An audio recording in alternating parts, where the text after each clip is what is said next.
सुट्टीचा दिवस म्हटलं, की मुलांना सुद्धा घरामध्ये बसून आहेत ना, खूपच जास्त बोर होतं. मग एकतर ते टीव्ही पाहत बसतात किंवा मग मोबाईल बघत बसतात.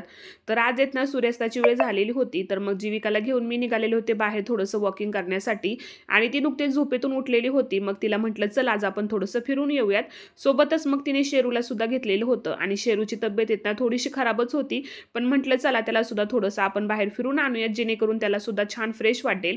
आणि इथे बघा शेतामध्ये काही कांदे लावलेले आहेत, लसूण लावलेला आहे. तर तेच पाहत आज आम्ही फिरण्यासाठी निघालो होतो आणि हे असे मोठमोठे टावर पाहिले ना, की मामाच्या गावचीच आठवण होऊन जाते. इथे ज्वारीला आहेत ना सुद्धा छान अशी कणसं जी आहेत, तर ती यायला लागलेली होती.